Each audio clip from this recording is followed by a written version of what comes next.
Happy birthday to you. Happy birthday, dear sir.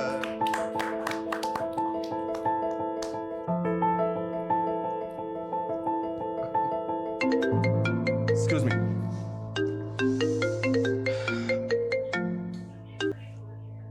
Hello, कौन? Happy birthday sir.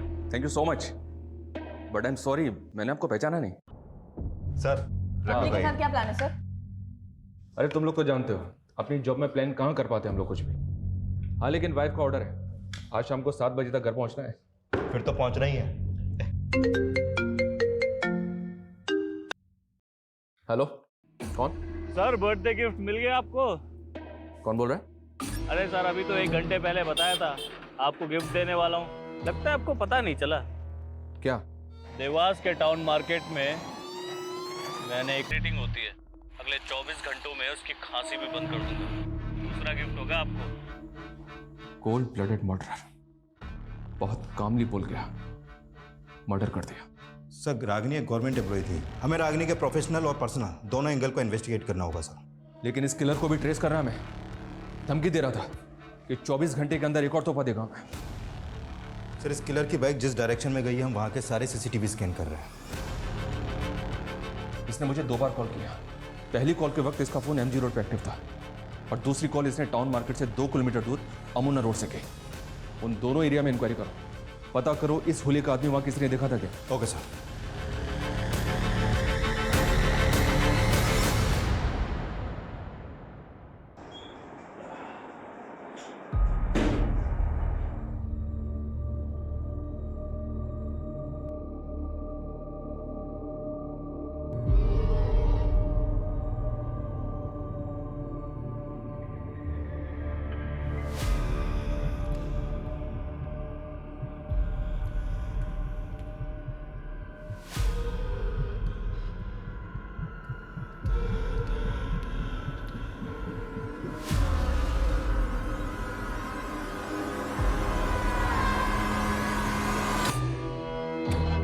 कौन था वो? एक लाचार औरत ने किसी का क्या बिगाड़ा था जो उसको मार दिया? सरकारी नौकर थी वो, कहीं किसी गलत लोगों से झगड़ा तो नहीं मोल ले लिया था? सुधा क्या फालतू की बात कर रहे हो तुम लोग। रंजीत हिम्मत से काम ले तो। हाँ, आपको बहुत पड़ी है मेरी। रागनी की भी यहाँ किसी को नहीं पड़ी थी, सब उसके दुश्मन हैं। मेरे बच्चे से उसकी माँ छीन ली। रागिनी का मर्डर कल दिन में हुआ था, उस वक्त तो उन्हें ऑफिस में होना चाहिए था। सर यही बात तो मुझे भी अजीब लग रही है। वो कभी छुट्टी नहीं लेती थी, लेकिन अचानक से उनको एक फ़ोन आया और वो हाफ डे लेकर चली गई। हेलो रंजीत, मैं बिजी हूँ, बाद में बात करती हूँ। नो, मैं हाफ डे नहीं ले सकती हूँ। तुम्हें क्या लगता है किसने मारा होगा उसे? किसी पर शक तुम्हें? गारंटी के साथ तो नहीं कह सकता, लेकिन कॉन्ट्रैक्टर अभिनव भदौरिया है ना, उस पर इंक्वायरी बिठाई थी मैम ने। सर वो आदमी जितना घपलेबाज है ना, उससे ज़्यादा टेढ़ा है। देख सुन मेरी बात, रागनी ने जो रिपोर्ट मेरे खिलाफ बनाई है उसको गायब करके जला दे। वो रिपोर्ट डीएम तक नहीं पहुंच चाहिए, समझा? हाँ, 1 मिनट रुक, मेरा एक फोन आ रहा है, मैं बाद में बात करता हूँ। हेलो, अभिनव भदौरिया? हाँ बोल रहा हूँ। निशांत कौशल, देवास थाने आ जाओ, कुछ इंक्वायरी करनी है तुम्हारे साथ। कैसे करी? डीओसीपी रागिनी सोनकर के मर्डर के सिलसिले में। इंस्पेक्टर मैं इस समय रजोड़ा में हूँ, देवास आते आते शाम हो जाएगी। कोई बात नहीं, शाम को 7 बजे तक आ जाओ, वेट कर रहा हूँ तुम्हारा। ओके।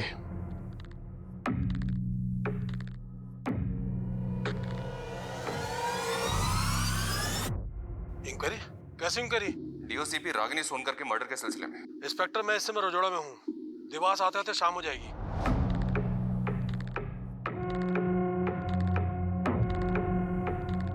अरे सर अभी तो 1 घंटे पहले बताया था इंस्पेक्टर मैं आपको गिफ्ट देने वाला हूँ, लगता है आपको पता नहीं चला। नहीं सर, अभिनव भदौरिया की आवाज़ उस कॉलर से मैच नहीं हो रही। हाँ लेकिन इसका स्ट्रॉन्ग मोटिव है रागिनी को मरवाने का, और यह भी तो हो सकता है कि वो कॉलर इसी के इशारे पे काम कर रहा हूँ। उस कॉलर के बारे में कोई नहीं। सर देवास मार्केट के आगे के 2-3 सीसीटीवी में वो कैप्चर तो हुआ है, लेकिन फुटेज से कुछ खास पता नहीं चल पा रहा। और हम उन दोनों जगहों पर भी पूछताछ कर रहे हैं जहाँ से उसने आपको कॉल किया था, लेकिन वहाँ से भी अभी तक कोई क्लू नहीं मिला है सर। और सर हमने अपना खबरी नेटवर्क की सर, रागिनी की प्रिलिमिनरी पोस्टमार्टम और अरे आपको तो हर बात बुरी लगेगी ना। आपको जो चाहिए आपको अंदर मिल जाएगा, बस आप अपने कमरे से बाहर मत निकलना।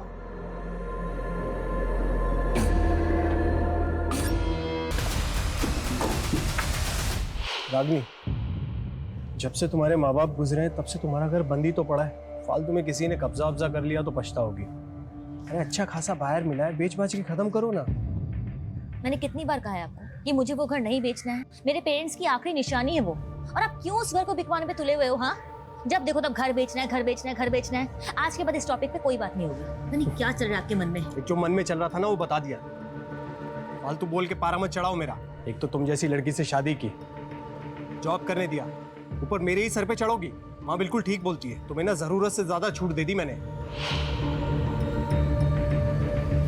क्या पुलिस स्टेशन? नहीं सर, रंजीत की आवाज़ भी मैच नहीं कर रही उस कॉलर की आवाज़ से। सर रंजीत आ गया। सर मैंने वहाँ रागनी को हाफ डे लेकर मार्केट में मिलने के लिए बुलाया, तो आप कुछ भी बोलेंगे? सर वहाँ हम राहुल के बर्थडे पार्टी की शॉपिंग के लिए मिलने वाले थे।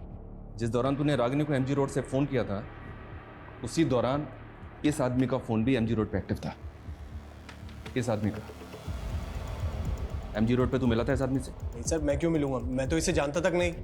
देख रंजीत, तू जितना ज़्यादा हमें घुमाएगा ना, उतनी ज़्यादा तकलीफ होगी तुझे बाद में। सर आपको क्या लगता है मेरी बीवी को मैंने ही मरवाया है? तो कौन होगा ये आदमी जो बाइक पे बैठा हुआ है? क्या एमजी रोड पे तुमने किसी ऐसे आदमी को देखा था जो इस बाइक पे बैठा हुआ था? या ऐसे किसी आदमी को जानते हो जिसके पास ये बाइक है? इस बाइक से, इस आदमी की कद काठी से कुछ भी याद आ रहा है तुम्हें तो बताओ। मैं सर मैं नहीं जानता इस आदमी को सर।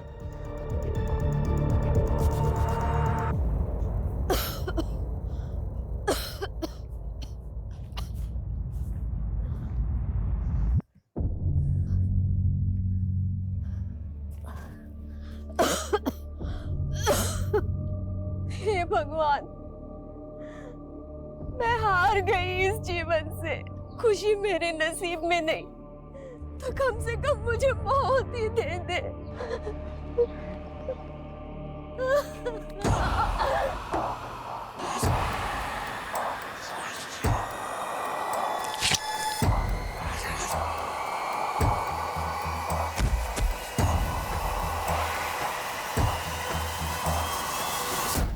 भले ही रंजीत की आवाज उस कॉलर से नहीं मिलती, लेकिन इत्तेफाक नहीं हो सकता कि जिस एरिया से उस कॉलर ने मुझे पहला कॉल किया था उसी एरिया में रंजीत भी था। ये रंजीत घुमा रहा है मैं। सर अगर रंजीत के मोटिव पे जाए तो उसकी पत्नी रागिनी एक रिच फैमिली से बिलोंग करती थी, माँ बाप की इकलौती बेटी थी, और उनके जाने के बाद इंदौर का घर रागिनी का होने वाला था, जो अब रागिनी के बाद रंजीत का हो जाएगा। हाँ, लेकिन हेलो, कौन? आपका एक और गिफ्ट तैयार है सर। अमोना के सिमर गांव में जो इच्छा पूर्ति पेड़ है ना, वहाँ एक और मर्डर कर दिया मैंने। देख तू जो भी है, तू बचेगा नहीं मुझसे। अरे चिल्लाओ मत सर। एक तो आप सिर्फ चिल्ला सकते हो, मुझे पकड़ नहीं सकते। तरस आता है मुझे आपकी लाचारी पे। तेरी तो मैं काम डाउन सर। अगला मर्डर भी प्लान कर लिया है मैंने, लेकिन आप ना दिमाग पे ज़्यादा जोर मत दो। क्या है कि उससे बीपी हाई हो जाता है, और हाई बीपी से आंखें भी खराब हो सकती हैं, और मैं नहीं चाहता मेरी वजह से आपकी आंखों में चश्मा लगे। इसलिए चुपचाप अमोना जाइए और अपना तोहफा कबूल कीजिए। बाय। हेलो हेलो, अमोना जाना है मैं। उसने कहा कि अमोना के सिमोर गांव में उसने एक और मर्डर किया है। क्या? उसने अगला मैंने रागिनी के जेठ को पैसे दिए थे। अनुभव भदौरिया ने मुझे लालच दी कि अगर वो रागिनी से उसका काम करवा दूंगा मैं, तो उसके बदले में मुझे ढेर सारे पैसे देगा। ऑटो ऑटो, एक गणेश नगर पे जाना। रागिनी भैया आप यहाँ? देखो, मैं जो बात करने वाला हूँ वो हम घर में नहीं कर सकते थे। कैसी बात है? अभिनव भदौरिया मोटा पैसा दे रहा है, उसके काम में अड़चन मत डालो। आप होते कौन है मुझसे ये बात करने? कर रही है अभिनव, अर्जुन और रंजीत, ये तीनों सस्पेक्ट हैं, और इन तीनों का उस कॉलर से कोई कनेक्शन नहीं मिल पा रहा है। मंजू जी का भी कोई खास कनेक्शन नहीं मिल रहा सर। उनके पड़ोसियों ने बताया कि बेटे और बहू का मंजू जी की तरफ कोई खास बर्ताव नहीं था सर। वो अक्सर बीमार रहती थी और ये लोग उसकी बीमारी से परेशान थे। हाँ, लेकिन ऐसा भी तो नहीं लग रहा है कि कुछ सुपारी किलर होगा। इसका कोई ना कोई मकसद जरूर है।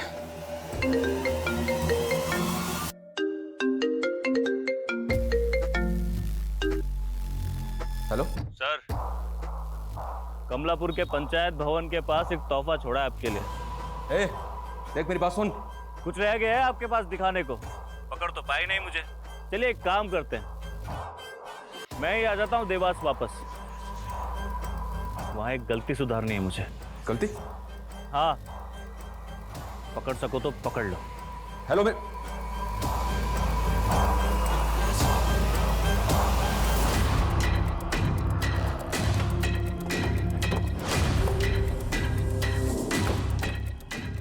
आसपास सर्च करो। सर यहाँ पे मर्डर हुआ है, लग नहीं रहा मुझे। विकास, पंचायत भवन में बात करो, पता करो क्या उन्होंने किसी ऐसे लड़कों को देखा है जिसका हुलिया उस कॉलर के हुलिये से मैच करता है। सर गो फास्ट।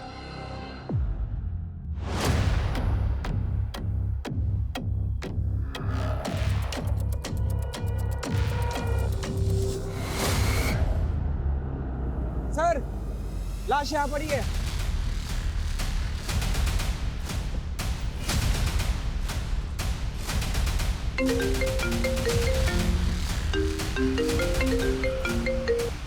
हाँ बोलो।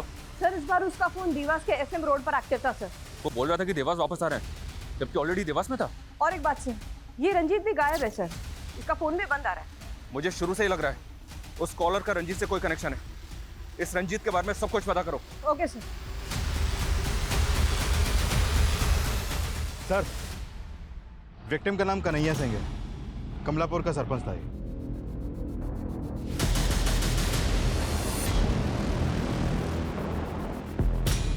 मैडम ये क्या कर रही हैं आप? हमें अपना काम करने दीजिए, और अगर आप रंजीत के बारे में कुछ भी जानती हैं तो मुझे अभी के अभी बताइए। मैडम हमने बोला ना, हमें कुछ नहीं पता। मैडम जी, एक मिनट। ये देखिए, इतने सारे प्रॉपर्टी के पेपर हैं, सब में नाम अलग अलग हैं।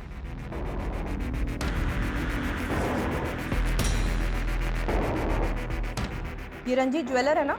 जी। तो इतने सारे लोगों के प्रॉपर्टी के पेपर्स इसके कमरे में क्या कर रहा है?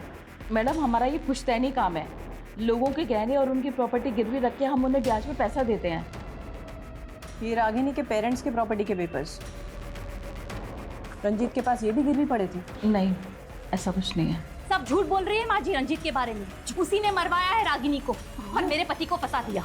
मैडम जी, आप रंजीत के बेटे राहुल से पूछो, वो आपको बताएगा कि कैसे रंजीत प्रॉपर्टी के लिए रागिनी से झगड़ता था। सर, कन्हैया की फैमिली में तो कोई नहीं है और बाकी पांचों को भी कोई आइडिया नहीं है कि कन्हैया मंजू और रागिनी को जानता था कि नहीं। हेलो, कौन? सर मैंने देवास के एसएम रोड पे अपना काम खत्म कर लिया है। आप आए नहीं पकड़ने? रागिनी, मंजू, कन्हैया, इनको क्यों मारा तूने? ये सब के सब एक ही माला से बंधे हुए हैं और इस माला का आखिरी फूल भी जल्दी मुरझा जाएगा।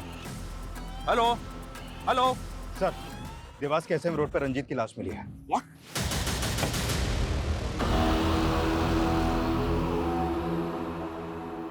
रागिनी की तरह रंजीत को भी शूट कर दिया।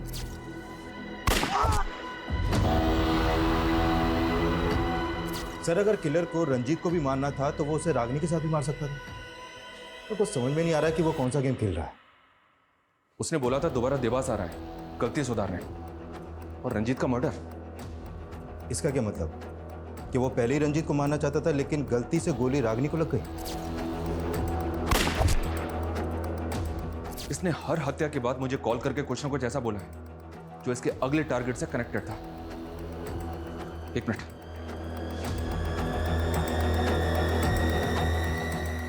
ये सुनो। खांसी भी काफी इरिटेटिंग। सर, सुनने में आया था कि पूनम ने अपनी बेटी को किसी अनाथ आश्रम में डाल दिया था और उसके बाद वो वहाँ से कहीं चली गई थी। पता नहीं कहाँ होगी बेचारी।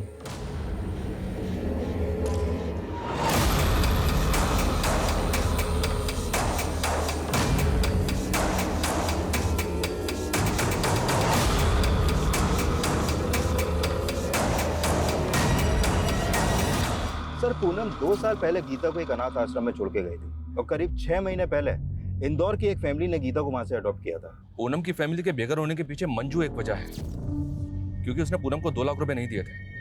वहीं रंजीत ने उनका घर गिरवी रख लिया था। लेकिन कन्हैया का इस फैमिली से क्या कनेक्शन होगा? सर कन्हैया का तो कोई कनेक्शन नहीं मिला, लेकिन हाँ किलर का पूनम की फैमिली से कोई ना कोई कनेक्शन जरूर हो सकता है।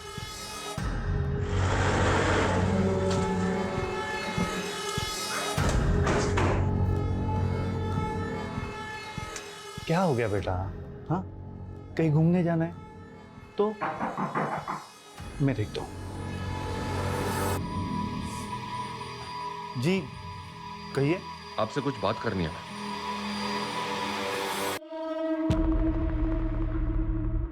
सर, गीता हमारे साथ पिछले 6 महीने से रह रही है, लेकिन अभी तक अपनी माँ को नहीं भूल पाई है। गीता बेटा, तुम्हारी माँ ने तुम्हें अनाथ आश्रम में छोड़ा था। क्या तुम्हें याद है उन्होंने जाने से पहले तुमसे क्या कहा था?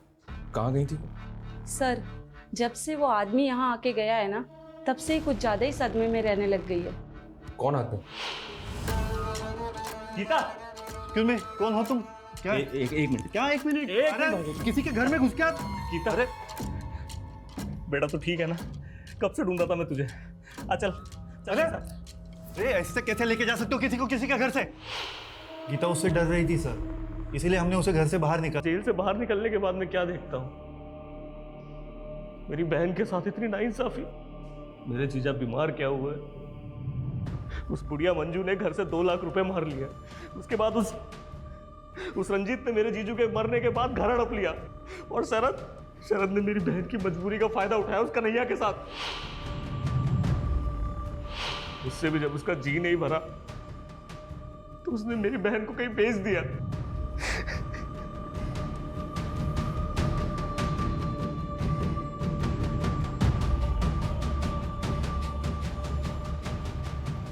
मुझे बेहद अफसोस है इस बात का कि जो लड़का रिहा होकर यह सोच रहा था कि वो दोबारा क्राइम नहीं करेगा, अब उसी के खिलाफ मुझे एक लंबी चौड़ी चार्जशीट तैयार करनी पड़ी। पुष्कर का वो बयान भी सही निकला कि उसकी बहन पूनम शरद के द्वारा एक ह्यूमन ट्रैफिकिंग गैंग को बेची गई थी। शरद अभी न्यायिक हिरासत में है, लेकिन निराशा मुझे इस बात की है कि पुष्कर जैसे कई हताश लोग अक्सर गुनाहों के रास्ते पे निकल जाते हैं, जिसका सॉल्यूशन यही है कि आप जुर्म के खिलाफ अपनी चुप्पी को तोड़िए, हमारे पास आइए, क्योंकि जुर्म के खिलाफ लड़ाई हम सब की है। क्योंकि सिर्फ पूनम ही नहीं, पूनम जैसे लाखों विक्टिम्स आज भी गुनाहों